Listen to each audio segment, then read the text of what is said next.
Hello champions, बहुत बहुत स्वागत है आपका कक्षा 10 में। क्लास 10th में आने की ढेर सारी शुभकामनाएं। 9th क्लास में आपने बहुत मस्त पढ़ा होगा, बहुत मस्त आपके मार्क्स आए होंगे, बहुत पढ़ाई करी होगी। अगर ऐसा नहीं हुआ तो इस साल ये चांस बिल्कुल मत छोड़ना और grab the chance. Okay, class 10th में आप सब आ चुके हैं। पहला चैप्टर हम शुरू कर रहे हैं। चैप्टर का नाम है chemical reactions and equations. This is your chemistry teacher Ashutosh Mishra. You can call me ATM.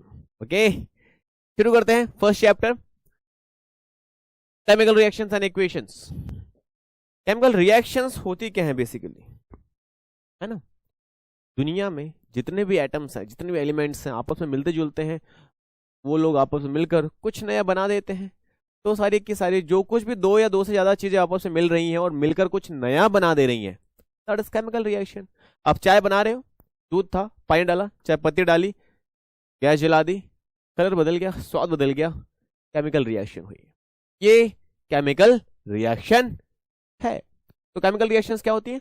दो या दो से ज्यादा चीजें अगर आपस में मिल गई हैं और मिलने के बाद जो भी नई चीज बनी, ये प्रोसेस को हमने कहा केमिकल रिएक्शन।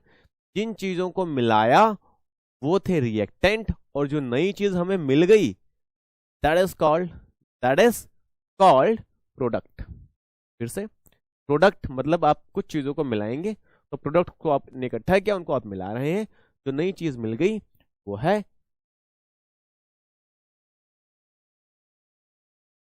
कुछ थोड़ा सा गलत बोल दिया, हाँ।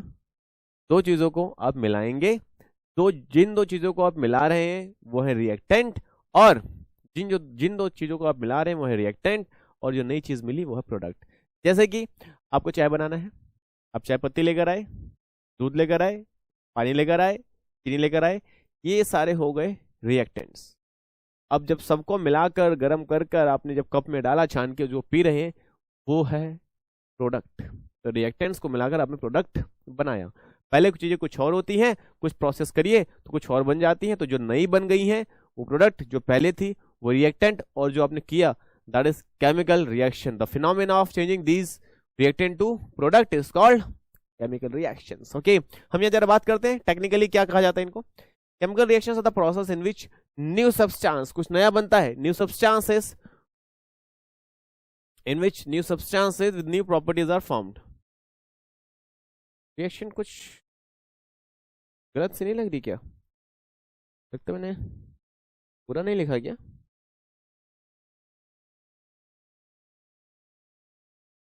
सही तो लिखा है। Chemical reactions are the process in which new substances with new properties are formed. मतलब क्या है कि नए सब्सटेंसेस बनते हैं नई प्रॉपर्टीज के साथ। मतलब पहले जो चीजें थी उनकी जो प्रॉपर्टी थी अब बदल चुकी है। इस प्रोसेस को हम बोलते हैं केमिकल रिएक्शंस। केमिकल रिएक्शंस में बेसिकली, केमिकल रिएक्शन में बेसिकली दो चीज होती है, मैंने अभी आपको बताया। एक तो होता है रिएक्टेंट चैम्प्स, एक तो होता है रिएक्टेंट। रिएक्टेंट क्या काम करेगा? रिएक्टेंट वो है substance which take part in chemical reaction, जो केमिकल रिएक्शन में पार्टिसिपेट कर रहे हैं, जो सब्सटेंसेस केमिकल रिएक्शन में पार्टिसिपेट कर रहे हैं, जो सब्सटेंसेस केमिकल रिएक्शन में आते हैं कि हम भाई हमें करना है केमिकल रिएक्शन, वो होते हैं रिएक्टेंट। और दूसरे कौन से होते हैं? दूसरे कौन से होते हैं? दूसरे होते हैं प्रोडक्ट। प्रोडक्ट होते हैं जो नई चीजें बन जाती, न्यू सब्सटेंस। ये पार्टिसिपेट करते हैं, ये पार्टिसिपेट करते हैं, और ये नए सब्सटेंस जो बन गए हैं, तो जो पार्टिसिपेट करते हैं वो रिएक्टेंट। जैसे चीनी, पानी, दूध, चाय पत्ती, ये सब रिएक्टेंट, ये पार्टिसिपेट कर रहे हैं। जो नई चीज मिली दैट इज चाय, चाय आपको मिली, वो है प्रोडक्ट। Okay champs. एग्जाम्पल जरा यहाँ पे हम देखते हैं टेक्निकली क्या है। यहाँ पे आप देखेंगे मैग्नीशियम मिला ऑक्सीजन से, मैग्नीशियम मिला ऑक्सीजन से, और हमें मिल गया मैग्नीशियम ऑक्साइड, हमें मिल गया मैग्नीशियम ऑक्साइड। तो जो मैग्नीशियम ऑक्साइड है ये एक्चुअली क्या है? कलर अच्छा नहीं लग रहा है, ये किसी और से हाईलाइट कर दूं मैं इसको, रेड से ही कर देता हूँ, that is the best colour to highlight. Magnesium जो था वो रिएक्टेंट था चैम्प्स, आप सबको पता है। मैग्नीशियम जो होगा वो रिएक्टेंट होगा, ये रिएक्टेंट था, और ये हमें मिला प्रोडक्ट। मतलब जो पार्टिसिपेट करते हैं वो रिएक्टेंट, और जो नया मिलता है दैट इज कॉल्ड प्रोडक्ट।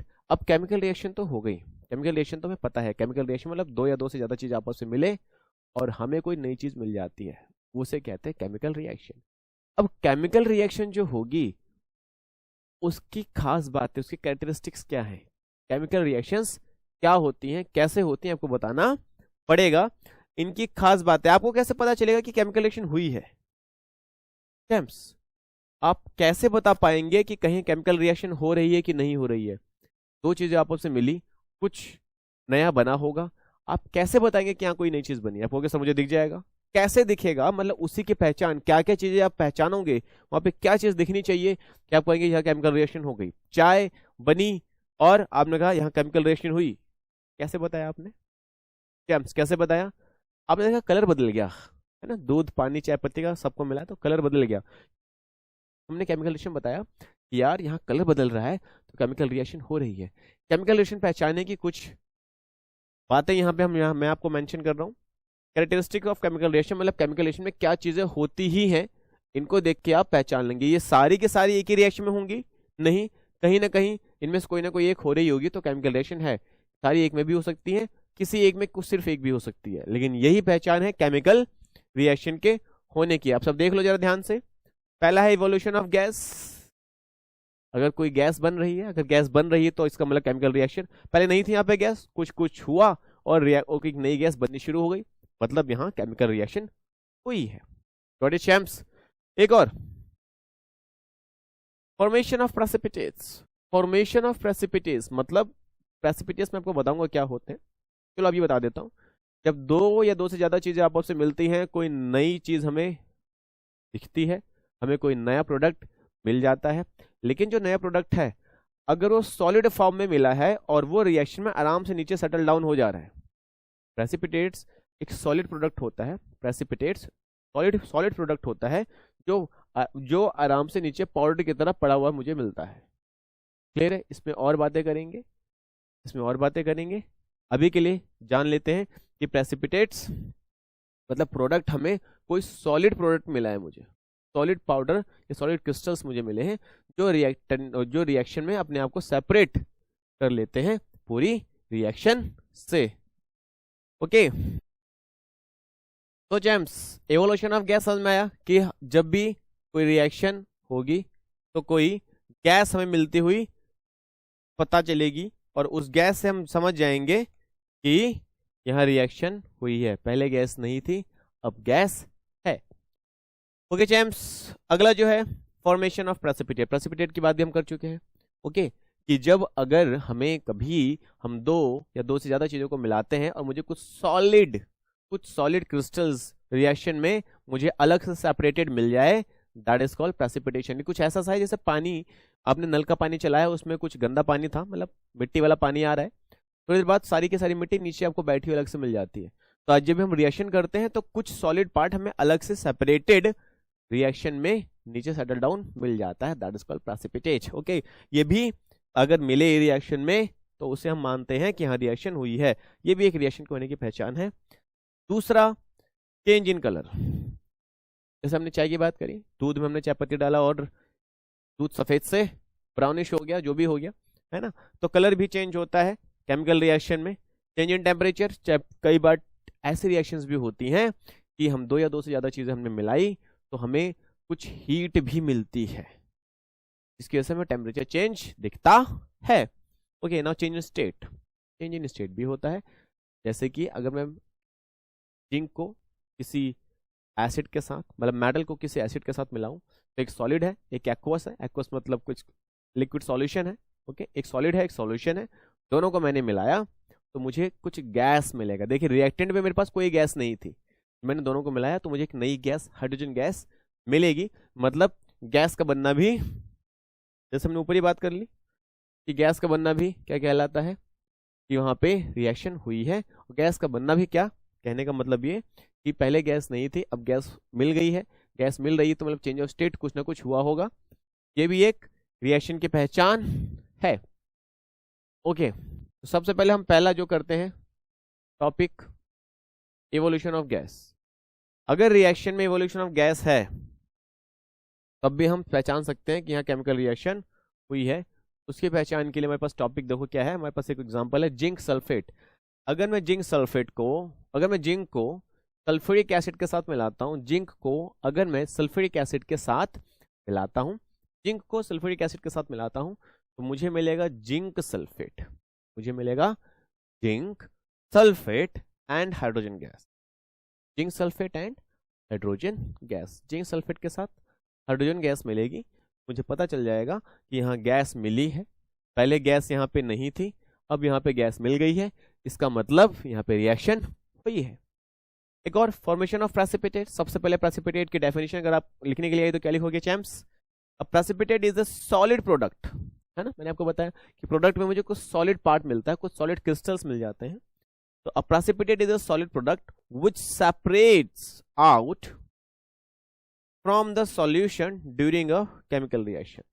एक केमिकल रिएक्शन में कोई सॉलिड प्रोडक्ट बना जो कि रिएक्शन से पूरा का पूरा अलग हो जाता है। जैसे मैंने कहा कि मिट्टी वाला पानी अगर नल से आ रहा है तो अगर आप थोड़ी देर उसको अनडिस्टर्ब रख देंगे, अनडिस्टर्ब रखने के बाद कुछ देर बाद आप देखेंगे कि मिट्टी आराम से अपने आप को सेपरेट कर लेती है पूरे पानी से।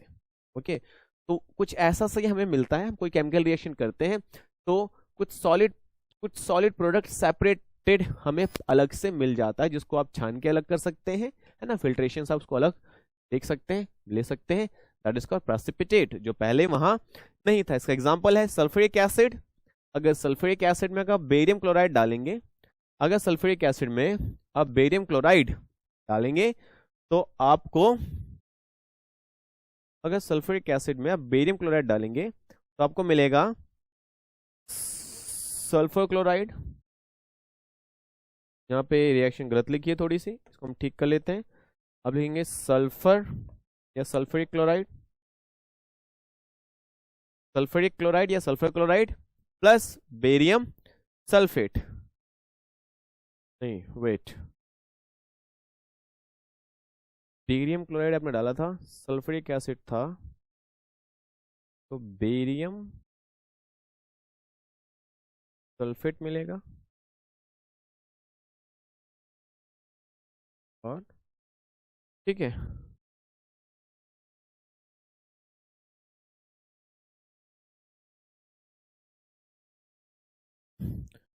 तो प्रेसिपिटेट बनने का एक एग्जांपल अगर हम लें तो हमारे पास अगर सल्फ्यूरिक एसिड है, सल्फ्यूरिक एसिड है, उसमें अगर हम बेरियम क्लोराइड डाल दें, बेरियम क्लोराइड अगर हम डालते हैं तो हमें सल्फ्यूरिक एसिड में बेरियम क्लोराइड डालने पे हमें बेरियम सल्फेट मिलता है, बेरियम सल्फेट मिलता है which is white in colour. ये पाउडर हमें मिलता है जो कि वाइट कलर का होता है, ठीक है, और ये प्रेसिपिटेट के फॉर्म में मिलता है, मतलब मुझे वाइट कलर के पाउडर क्रिस्टल्स, मतलब सॉलिड पार्ट्स मुझे रिएक्शन के नीचे मिलेंगे, मतलब नीचे सेटल डाउन। नाउ और क्या प्रॉपर्टीज है? और प्रॉपर्टीज है चेंज ऑफ कलर। जहां केमिकल रिएक्शन है वहां चेंज ऑफ कलर तो ऑब्वियसली होगा, आप सबको पता है, मैंने बता दिया है। तो चेंज ऑफ कलर में आप ध्यान से देखेंगे, मेरे पास कॉपर सल्फेट है, कॉपर सल्फेट जो होता है हमेशा ब्लू कलर का होता है, तो मैं इसको ब्लू से ही लिखूंगा champs, this is blue in colour. तो कॉपर सल्फेट जो होता है वो ब्लू होता है। जब कॉपर सल्फेट के साथ आयरन को ट्रीट करते हैं तो हमें मिल जाता है फेरस सल्फेट, तो मैं इसको फेरस सल्फेट जो कि ग्रीन कलर का होता है और कॉपर अलग से मिलता है। अब ध्यान से देखेंगे, पहले जो कलर था क्या था सॉल्यूशन का? पहले सॉल्यूशन का कलर था ब्लू, अब सॉल्यूशन का कलर है ग्रीन, तो चेंज ऑफ कलर हुआ है, it means there is a reaction, वहां कोई ना कोई केमिकल रिएक्शन हुई होगी। Change in temperature, temperature change होना भी केमिकल रिएक्शन कहलाता है। कैसे? अब देखेंगे, केमिकल रिएक्शन में टेम्परेचर चेंज होना भी है।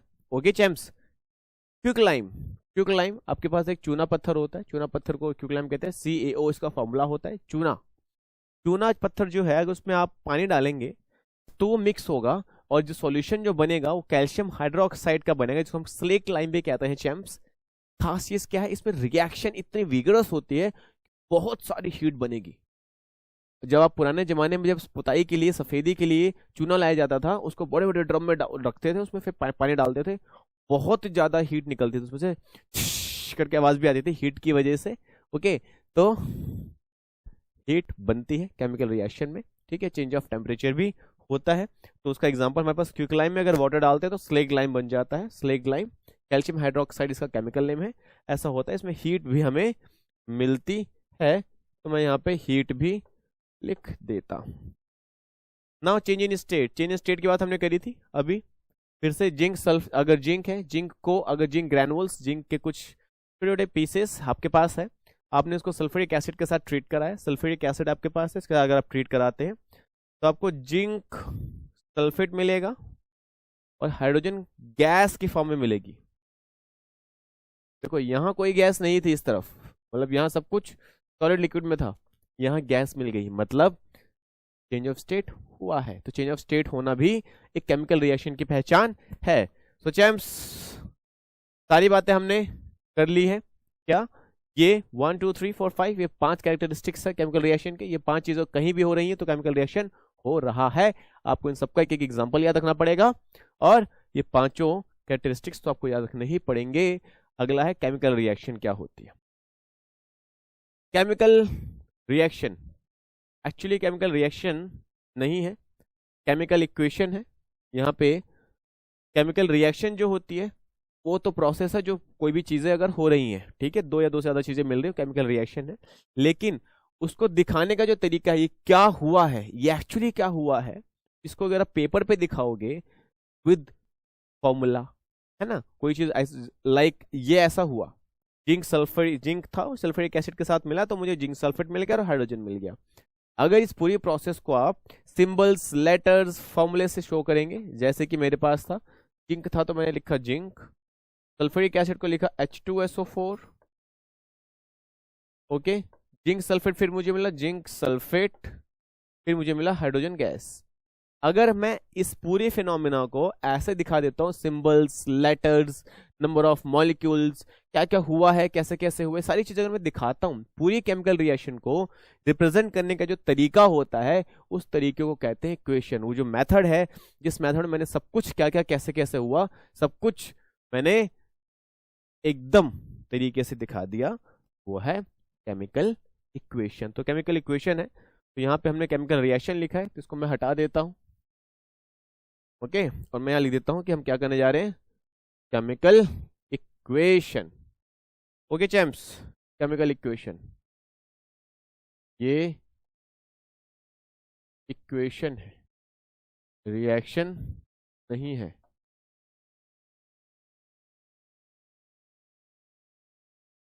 केमिकल इक्वेशन, लो जी इसको यहां से मिला देते हैं। केमिकल इक्वेशन, तो केमिकल इक्वेशन क्या होती है जरा देखते हैं। अगर डेफिनेशन आ गई तो कैसे लिखोगे? The method of representing a chemical equation with the help of symbols and formula of the substance involved in it। एक केमिकल रिएक्शन को दिखाने का जो मेथड होता है, एक केमिकल रिएक्शन को दिखाने का जो मेथड होता है,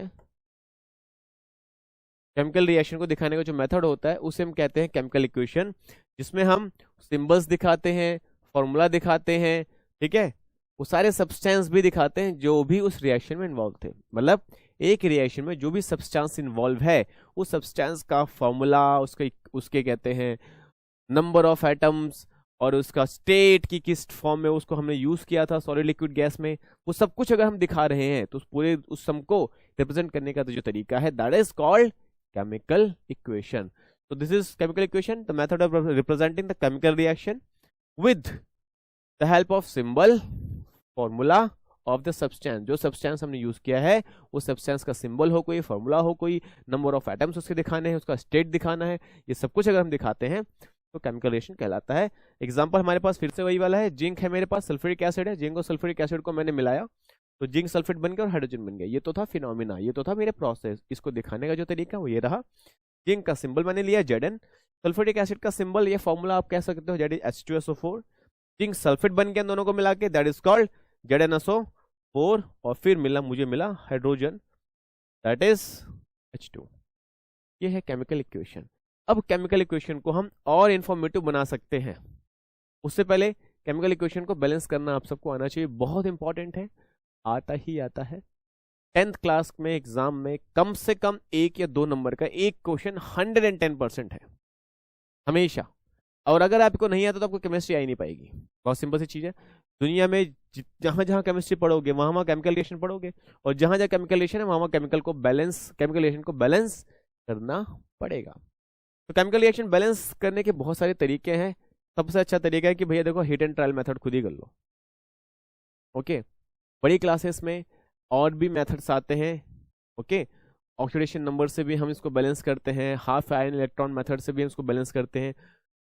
वो बड़ी क्लासेस के मेथड्स हैं। Right now you only have to do one thing, आप हिट एंड ट्रायल से करो। क्या होता है हिट एंड ट्रायल? कि भाई जितने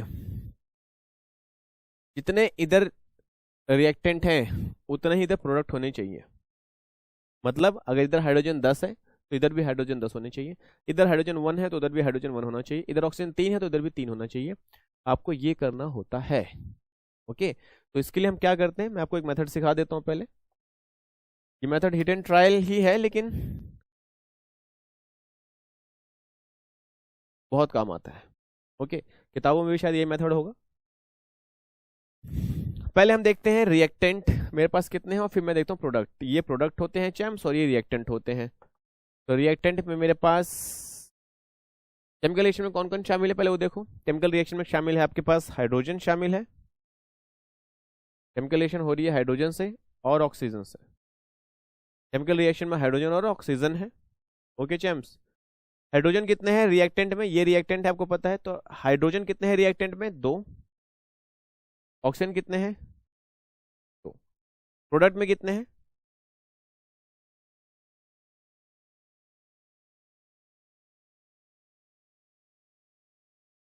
प्रोडक्ट में कितने हैं हाइड्रोजन? 2। और ऑक्सीजन कितना है? 1। आपको यहां देखना है, यहां आपको सब कुछ बैलेंस करना है। यहां पे सब कुछ बराबर करोगे, और जहां पे बराबर करने के लिए आप क्या कर सकते हो, सिर्फ और सिर्फ मल्टीप्लाई। यहाँ पे सिर्फ और सिर्फ मल्टीप्लाई करना है, ना डिवाइड, ना माइनस, ना ऐड, ना कुछ। ठीक है, आपको कुछ ना कुछ यहाँ पे मल्टीप्लाई करना है ताकि सारी की सारी चीजें आपस में सेम हो जाए। तो सबसे पहले मैं देखता हूँ हाइड्रोजन, और हाइड्रोजन रिएक्टेंट और प्रोडक्ट में सेम है। हमेशा रिएक्टेंट और प्रोडक्ट में सेम नंबर ऑफ एटम्स होने चाहिए, और अगर नहीं है तो आपको करना पड़ेगा सेम। इसके लिए आपके पास एक ही मेथड है, मल्टीप्लाई। तो हाइड्रोजन यहाँ पे 2 है, यहाँ पे हाइड्रोजन 2 है। रिएक्टेंट और प्रोडक्ट में हाइड्रोजन सेम है, तो हाइड्रोजन को बैलेंस करने की जरूरत नहीं है। ऑक्सीजन देखो, रिएक्टेंट में 2 है, प्रोडक्ट में 1 है, तो यहाँ पे भी 2 चाहिए, तो अब मल्टीप्लाई 2 कर दो। तो ऑक्सीजन को जब आप मल्टीप्लाई 2 करोगे तो यहाँ पे ऑक्सीजन को 2 बनाने के लिए यहाँ पे आपको मल्टीप्लाई 2 करना पड़ेगा। चैम्प्स, आप बीच में नहीं मल्टीप्लाई कर सकते, बीच में नहीं कोई जोड़ सकते, नहीं आप लास्ट में जोड़ सकते हो। चलो जी, हमने ऐसा कर दिया, ऐसा भी नहीं कोई मेथड है। आपको सबसे पूरे मॉलिक्यूल के सामने ही 2 लिखना पड़ेगा। तो जब आपने यहाँ पे 2 लिख दिया तो ऑक्सीजन तो हो गए 2, तो ऑक्सीजन भी 2, ऑक्सीजन यहाँ भी 2 और ये ऑक्सीजन यहाँ भी 2। पर हाइड्रोजन देखो यहाँ पे कितने हो गए, 2 पहले थे, और जो बाहर जो 2 लगा है वो सबके लिए लगा है। तो 2 पहले थे और 2 हाइड्रोजन के भी और हो गए। तो अब हाइड्रोजन कितने हो गए? हाइड्रोजन हो गए 4, तो ये कट गया, हाइड्रोजन कितना बचा? 4। अब प्रोडक्ट में हाइड्रोजन 4 हो गए। याद रखना यहाँ पे 2 है, यहाँ पे 2 लोग पहले से हाइड्रोजन थे। मैंने सामने जो भी काउंटिंग लिखी, वो पूरे के पूरे हर एक आइटम से मल्टीप्लाई होगा। 2 हाइड्रोजन थे तो 2 हाइड्रोजन से मल्टीप्लाई होगा, 4 हाइड्रोजन हो जाएंगे। यहाँ पे 1 ही ऑक्सीजन था तो 2 से 1 ऑक्सीजन मल्टीप्लाई होगा तो 2 ऑक्सीजन बनेंगे। Got it champs? तो यहाँ पे 4 हाइड्रोजन होगा, यहाँ पे 2 हाइड्रोजन है। बराबर करने के लिए मुझे यहाँ पे भी 2 से मल्टीप्लाई करना पड़ेगा, मतलब जो मैं वहाँ 2 कर रहा हूँ यहाँ मुझे करना पड़ेगा। यहाँ आप जो भी मल्टीप्लाई करेंगे वो आपको यहाँ दिखाना पड़ेगा। तो 2 हाइड्रोजन मल्टीप्लाई 2, तो 2 इंटू 2 4 हाइड्रोजन हो गए 4, यहाँ पे भी 4, ऑक्सीजन 2 और ऑक्सीजन 2। अब जरा रिएक्शन को जरा देखो ध्यान से, यहाँ पे हाइड्रोजन 4 है, ऑक्सीजन 2 है, हाइड्रोजन 4 है और ऑक्सीजन 2 है। तो नंबर ऑफ रिएक्टेंट हमेशा नंबर ऑफ प्रोडक्ट के बराबर होने चाहिए। ये हमारे रिएक्टेंट में जितने भी एटम्स थे प्रोडक्ट में उतने ही एटम होने चाहिए। अच्छा, why is it important? Balancing equation क्यों इंपॉर्टेंट है ये पता लगाना भी जरूरी है। क्यों कर रहे हैं, तो क्यों इंपॉर्टेंट है? क्योंकि हमेशा रिएक्टेंट और प्रोडक्ट जब भी रिएक्टेंट आपस में मिलते हैं कुछ ना कुछ प्रोडक्ट बनाते हैं, रिएक्टेंट का जो मास था प्रोडक्ट के मास के बराबर ही होना चाहिए। दुनिया की हर chemical reaction law of conservation of mass को फॉलो करती है। अगर रिएक्शन बैलेंस नहीं है आपको बैलेंस करना पड़ेगा ताकि law of conservation of mass satisfy हो पाए। तो चैम्प्स, तो equations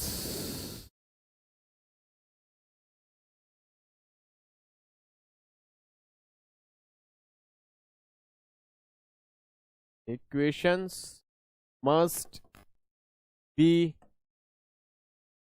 balanced to follow law of conservation of mass हमेशा। चलिए एक और चेक कर लेते हैं क्वेश्चन। यहां पे देखो, यहां पे मेरे पास रिएक्टेंट और प्रोडक्ट, रिएक्टेंट में के है, Cl है और O है। के रिएक्टेंट में है 1, Cl है 1 और O है 3। प्रोडक्ट में यहां पे पहले से ही काउंटिंग लिखिए, इसको हटा देते हैं। यहां पे देखो प्रोडक्ट में के है 1, Cl है 1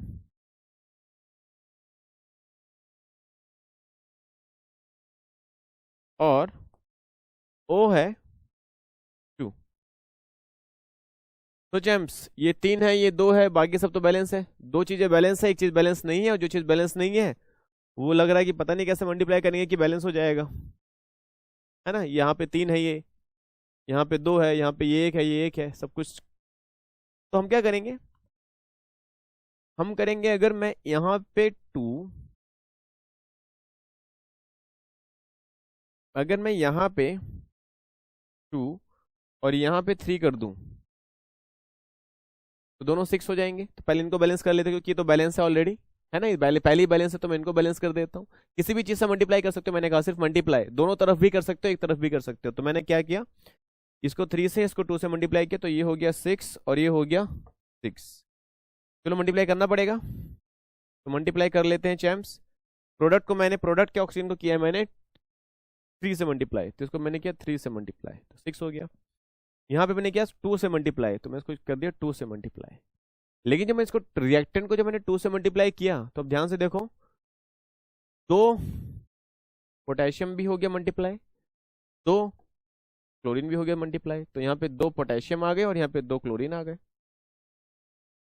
पर यहाँ तो एक एक थे, तो इनको भी 2 से मल्टीप्लाई करना पड़ेगा। 2 से मल्टीप्लाई कर दो, 2 से मल्टीप्लाई कर दो, तो 2 से मैंने यहाँ मल्टीप्लाई कर दिया, 2 से के मल्टीप्लाई हो गया और 2 से सीएल भी मल्टीप्लाई हो गया। तो यहाँ पे मेरे पास क्या है, 2 KCl, तो यहाँ पे भी क्या है 2 KCl, 6O एंड 6O, हो गया बैलेंस। ऐसे ही बहुत सारे क्वेश्चंस हैं, आप बैलेंस करिए। जहां दिक्कत आती है ask me. Okay champs, reaction को और इंफॉर्मेटिव कैसे बनाया जा सकता है, रिएक्शन को और इंफॉर्मेटिव कैसे बनाया जा सकता है। क्लास है जो RX है ना, दिस इज रिएक्शन। ओके, तो ज्यादा टेंशन मत लेना कि क्या लिख दिया सर ने। रिएक्शन को और इंफॉर्मेटिव कैसे बनाया जा सकता है, तो रिएक्शन को इंफॉर्मेटिव बना सकते हैं 3 तरीके से।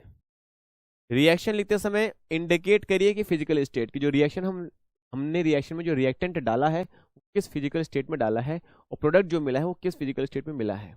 मतलब अगर सॉलिड डाला है तो अब दिखाइए कि मैंने जो रिएक्टेंट है सॉलिड फॉर्म में डाला है, तो सॉलिड आप इंडिकेट करिए। आप इंडिकेट करिए अगर गैस में प्रोडक्ट मिला है या लिक्विड में प्रोडक्ट मिला है, तो आप इंडिकेट करिए कि लिक्विड या गैस या सॉलिड में मुझे प्रोडक्ट मिला है। ठीक है, ऐसा आपको इंडिकेट करना पड़ेगा। इंडिकेट आपको ये भी दिखाना पड़ेगा कि आपको हीट, जो रिएक्शन हो रही है उसमें हीट चेंज क्या है, उसमें क्या हीट बनी है या हीट यूज हुई है। अगर हीट यूज हुई है तो वो भी आपको दिखाना पड़ेगा, और हीट अगर मुझे मिली है, रिलीज हुई है, ठीक है, तो वो भी आपको दिखाना पड़ेगा। तो ये आप इंडिकेट कर रहे हैं हीट चेंज। फिर आप इंडिकेट करेंगे condition under which reaction is taken place, किस कंडीशन में रिएक्शन को पूरा किया गया है। कई बार कुछ रिएक्शन को पूरा करने के लिए कुछ रिएक्टेंट के साथ साथ कुछ एंजाइम्स की, कुछ कैटलिस्ट की जरूरत पड़ती है। एंजाइम्स वर्ड तो बायो कैटलिस्ट होते हैं, मैं बात करता हूँ कैटलिस्ट की। रिएक्शन को करने के लिए कुछ कैटलिस्ट की, मतलब कैटलिस्ट वो होते हैं जो बाहर से आते हैं, रिएक्शन को करवाने में हेल्प करते हैं और फिर वो रिएक्शन से अलग हो जाते हैं। रिएक्शन के प्रोडक्ट पे या रिएक्शन के प्रोडक्ट पे उनका कोई रोल नहीं होता। उनके आने या ना आने से रिएक्टेंट के प्रोडक्ट पे कोई असर नहीं पड़ता। असर सिर्फ पड़ता है तो रिएक्शन की रफ्तार पे। रिएक्शन जो बहुत स्लो हो रही थी वो बहुत तेज हो जाती है। जो रिएक्शन 2 हफ्ते बाद होनी थी वो 1 मिनट में हो जाती है। ये काम करते हैं कैटलिस्ट। ठीक है चैम्प्स, जैसे अगर पानी में आपने चाय पत्ती डाल दी और उसको मिला दिया तो उसका कलर बदलता नहीं है। पर कई बार जब जब उस पानी को आप गर्म करते हो या आप वही चाय पत्ती गर्म पानी में डालोगे तो गर्म पानी में तुरंत कलर बदल जाएगा, है ना। तो मान लेते हैं गर्म पानी टाइप का आपका कैटलिस्ट था जिस पर काम जल्दी से हो गया। तो आपने देखा कि गर्म पानी में चाय पत्ती डालते ही तुरंत रिएक्शन हो गई। ठीक है, तो गर्म पानी कैटलिस्ट नहीं है। ओके, क्योंकि इस रिएक्शन में तो पानी भी प्रोडक्ट में हमें मिल रहा है। कैटलिस्ट कुछ ऐसा सा ही करता है पर वो बाहर रह के, मतलब वो प्रोडक्ट में हमें दिखाई नहीं देता। जैसे ठंडे पानी में अपनी चाय पत्ती डाली, उसका कलर चेंज नहीं हुआ, गर्म पानी में डाला उसका कलर चेंज हो गया। तो गर्म पानी के होने से रिएक्शन तेज हुई ना, है ना, तेज हुई। यही कुछ कैटलिस्ट भी करते हैं, पर कैटलिस्ट जो है वो प्रोडक्ट में यूजफुल नहीं होते, प्रोडक्ट में हमें मिलते नहीं है, उनको एज ए प्रोडक्ट यूज नहीं कर सकते क्योंकि प्रोडक्ट में हमें मिलते ही नहीं है वो। ओके चैम्प्स, तो किन कंडीशंस में रिएक्शन हुई है वो आपको बताना पड़ेगा कि कैटलिस्ट डाला है कि नहीं डाला है, या फिर हीट दी है कि नहीं दी है, ये भी आपको दिखाना पड़ेगा। आपको दिखाना पड़ेगा कि हीट मिली है कि नहीं मिली, फिर आपको दिखाना पड़ेगा कि रिएक्शंस जो हैं वो किस स्टेट में हैं। चलिए, तो इसके कुछ एग्जांपल्स ले लेते हैं हम। ओके चैम्प्स, जरा हम इसके कुछ एग्जांपल्स ले लेते हैं। एग्जांपल्स में सबसे पहले है कि अगर आपके पास कैल्शियम हाइड्रोक्साइड है, नहीं, कौन सा ले, फिजिकल स्टेट वाला ले पहले या कुछ और ले, कुछ और ले लेते हैं। नहीं, पहले कैल्शियम हाइड्रोक्साइड है, ठीक है, मैं एक ही रिएक्शन में सब दिखा देता हूँ। कैल्शियम हाइड्रोक्साइड है। कैल्शियम हाइड्रोक्साइड जो होगा ये सॉलिड है। क्या है ये? सॉलिड है। अगर ये सॉलिड है तो हमें, या फिर हम इसको सॉलिड ना लेकर, ये ड्राई भी आता है पर हमें ड्राई ना लेकर मैं रिएक्शन करवाने के लिए मुझे इसको एक्वस लेना पड़ेगा। What is aqueous? एक्वस क्या है? एक्वस का मतलब है कि हमने कोई सॉल्यूशन लिया है, मैंने किसी लिक्विड में सॉलिड को डाला है, घोल दिया, जैसे पानी और नमक का जो सॉल्यूशन है, that is aqueous solution. Got it champs? तो मैंने इसको भी, मेरे पास कैल्शियम हाइड्रोक्साइड जो था, ठीक है, ये व्हाइट पाउडर होता है बेसिकली, ठीक है, जो आप चूना लाते हो ना बाहर से मार्केट से खरीद को सफेदी के लिए, ये चूना तो नहीं होता, कैल्शियम ऑक्साइड होता है चूना, ठीक है। ठीक है, कैल्शियम ऑक्साइड में जब वाटर डालते हो तो कैल्शियम हाइड्रोक्साइड बन जाता है। ये स्लेक्ड लाइम है, जिस कॉल्ड स्लेक्ड लाइम, इसे स्लेक्ड लाइम भी कहा जाता है। ये जब सूखा होता है, एकदम ड्राइड फॉर्म में होता है तो व्हाइट कलर का होता है। फिलहाल मैंने इसको पाउडर के फॉर्म में या सॉलिड के फॉर्म में नहीं लिया है, मैंने इसको लिया है एक्वस फॉर्म में, मतलब पानी में घोल के इसको मैंने लिया। Got it champs? इसमें मैंने डाला CO2, कार्बन डाइऑक्साइड, और CO2 आप सबको पता है गैस है, तो मैं इंडिकेट करूंगा जी। देखिए, इंडिकेटिंग फिजिकल स्टेट, मैं जो भी रिएक्टेंट ले रहा हूं उनकी फिजिकल स्टेट को यहां बयां कर रहा हूं। जब इन दोनों को मिलाएंगे चैम्प्स तो होगा क्या? मुझे मिल जाएगा कैल्शियम कार्बोनेट,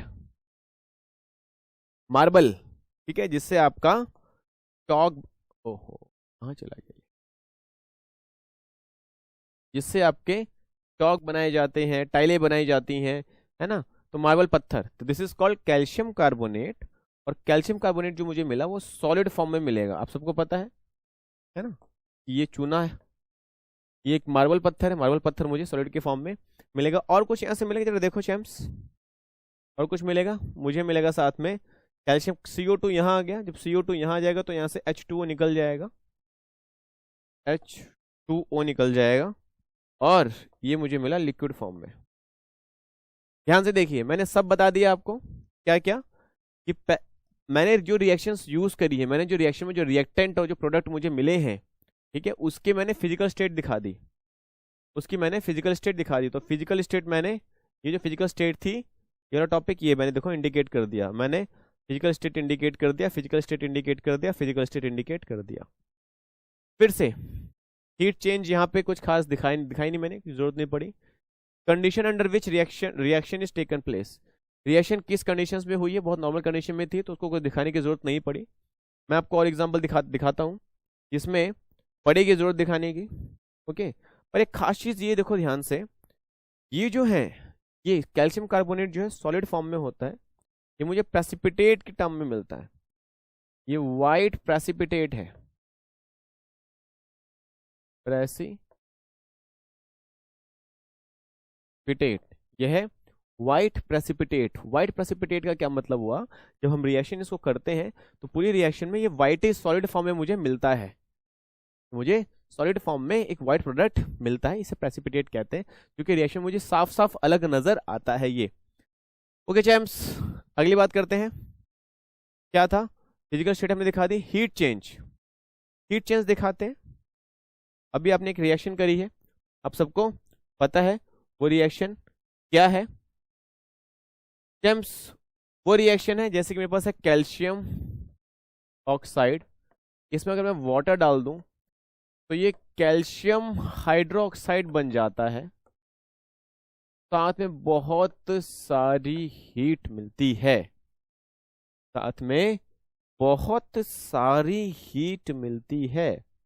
तो चैम्प्स, मुझे बहुत सारी हीट मिली, अगर मुझे बहुत सारी हीट मिली तो मैंने वहां पे दिखा दिया। देखो एक और रिएक्शन अगर मेरे पास आ गई, carbon plus oxygen gives carbon dioxide and heat. देखो यहां पे फिर से मुझे हीट मिली और मैंने यहां पे हीट आपको दिखा दी। एक और चीज, अगर मेरे पास नाइट्रोजन है और ऑक्सीजन है, नाइट्रोजन और ऑक्सीजन, देखिए चैम्प्स, नाइट्रोजन एंड ऑक्सीजन है मेरे पास, अगर मैं इनको हीट दूं,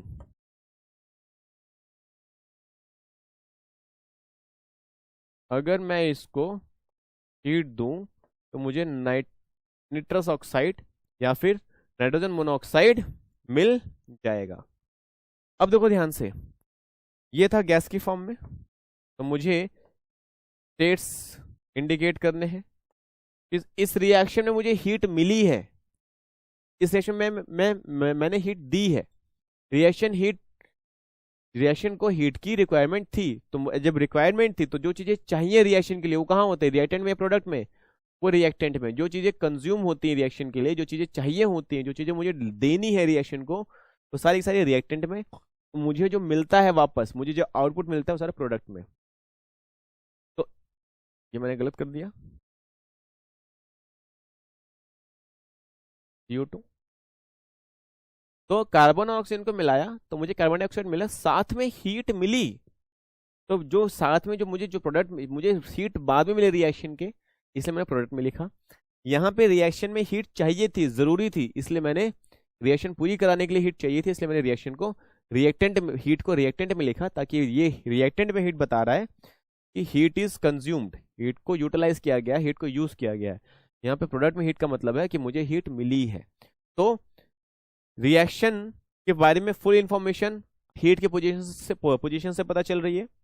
बाकी रिएक्शन में कौन कौन से, ये भी गैस के फॉर्म में मिला है, पर ये बैलेंस नहीं है। देखो ये N2 है, ये O2 है, तो यहाँ पे आप 2 लगा दीजिए, जैसे यहाँ पे 2 लगाएंगे चीजें बैलेंस हो गई है, इतना आपको आ गया होगा। वैसे कार्बन 1 है, कार्बन 1 है, ऑक्सीजन 2 है, ऑक्सीजन 2 है, ठीक है, ये भी क्लियर है। यहाँ पे कैल्शियम 1 है, कैल्शियम 1 है, हाइड्रोजन 2 है, हाइड्रोजन 2 है, ऑक्सीजन 2 है, तो यहाँ पे 2 लिख दीजिए। तो ये हो गया 4, बैलेंस नहीं हुआ। कैल्शियम हाइड्रोक्साइड में अगर आपने H2O डाल दिया तो ये बैलेंस हुआ नहीं। कैल्शियम हाइड्रोक्साइड में आपने H2O डाला तो ये बन गया कैल्शियम हाइड्रोक्साइड वाटर, तो ये बन गया बस। तो 2 ऑक्सीजन 2 हाइड्रोजन, सही तो है, बैलेंस तो है। 2 ऑक्सीजन है, 2 ऑक्सीजन है, 2 हाइड्रोजन, 2 हाइड्रोजन है, 1 कैल्शियम है। ओह, पास से चीजें दिखती ही नहीं है, दूर से ज्यादा दिखती है। ओके खैर क्लास, तो यहाँ पे मैंने देखो इंडिकेट किया इनके स्टेट को, फिर मैंने इंडिकेट किया कि हीट रिक्वायरमेंट। तो यहाँ पे जो 2 चीजें थी, यहाँ पे जो दो चीजें थी आपके पास, इंडिकेशन ऑफ फिजिकल स्टेट वो मैंने आपको समझा दिया, इंडिकेशन ऑफ हीट चेंज वो आपने बता दिया, कंडीशन एट विच, अच्छा बाकी जो मैंने चीजें इंडिकेट नहीं करी, जो दो चीजें आप यहाँ पे इंडिकेट करेंगे। एक और चीज, condition at which the reaction is taken place.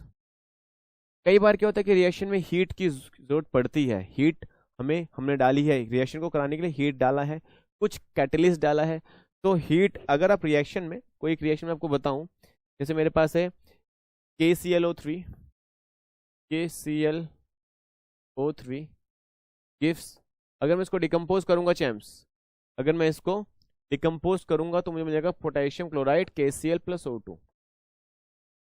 सबसे पहले तो इसको बैलेंस कर देते हैं। बैलेंस करने से पहले मैं आपको बताऊं, इस रिएक्शन में if heat is required, if heat is required, अगर हीट की जरूरत पड़ती है, इफ हीट इज रिक्वायर्ड, अगर हीट हमें चाहिए, तो in it will be shown above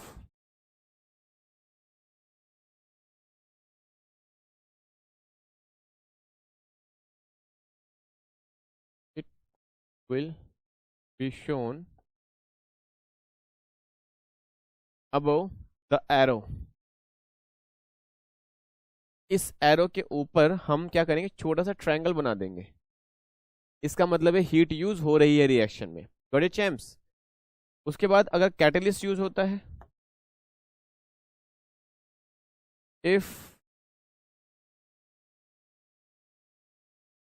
catalyst is used, if catalyst is used, अगर कैटलिस्ट यूज होता है, अगर इफ कैटलिस्ट इज यूज्ड, अगर कैटलिस्ट यूज होता है, इट विल बी शोन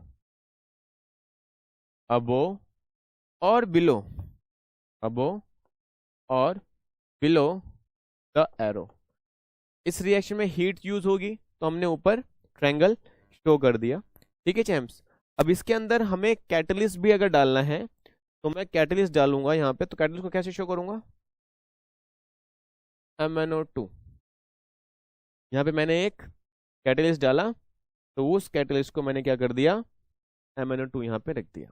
तो अब देखो यहाँ पे ये क्या है था, इसके बारे में भी इंफॉर्मेशन दे दो। ये क्या था, सॉलिड, तो यहाँ पे भी इसको लिख दो सॉलिड, लिख देते हैं सॉलिड। KCl भी सॉलिड की फॉर्म में रहे मिलेगा मुझे, ये गैस की फॉर्म में मिलेगा। अब बैलेंस भी कर लेते हैं। यहाँ पे K1 है, K1 है, Cl1 है, Cl1 है, O3 है, O2 है, पंगा बढ़ गया। 3 कर दो तो 6 हो गए, यहाँ पे 2 कर दो तो ऑक्सीजन में 6 हो गया, पर ऑक्सीजन को बैलेंस करने के चक्कर में K और Cl अटक गए, यहाँ भी 2 कर दो, सब बैलेंस हो गया। क्लियर है चैम्प्स, आपको बैलेंसिंग का मेथड पता है, वैसे ही करो। ये डायरेक्ट जैसे मैंने यहीं पे काउंट कर लिया वैसे भी आप कर सकते हो। वैसे प्रैक्टिस के लिए करो हिट एंड ट्रायल, जब आप थोड़े से एक्सपर्ट हो जाएंगे तो बिना कुछ हिट एंड ट्रायल किए ऐसे साम देख के पता कर लेना।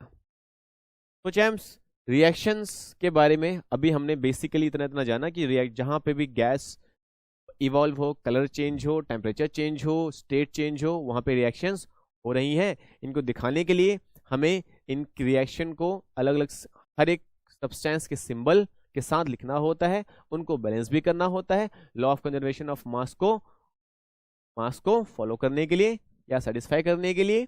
उसके बाद रिएक्शन को और इन्फॉर्मेटिव बनाने के लिए, रिएक्शंस को पढ़ते मुझे सब पता चल जाए, उसमें ज्यादा से ज्यादा रिएक्शन कुछ ऐसे को मुझे ज्यादा से ज्यादा इन्फॉर्मेशन उससे मिले। जैसे कि ये जो रिएक्शन है इसमें 2 मोल ऑफ, यहाँ पे 2 मोल ऑफ KClO3 डाले थे, जिसमें हीट भी यूज हुई है, एक कैटलिस्ट भी यूज हुआ है, फिर 2 मोल ऑफ KCl मिले और 2 मोल ऑफ O2 मिले चैम्प्स। तो ये पढ़ के सब कुछ 2 मोल नहीं 3 मोल ऑफ O2 मिले, है ना। तो रिएक्शन पढ़ के मुझे सब पता चल जाए, इसके लिए रिएक्शन को बहुत ज्यादा इन्फॉर्मेटिव बनाना चाहिए। रिएक्शन देख के बहुत ज्यादा इन्फॉर्मेशन मुझे मिले, जिसके लिए आपको heat change, condition at which reaction is taken place, ऐसी बहुत सी चीजें उनको दिखानी पड़ती हैं। समझो, पढ़ो। Till then bye.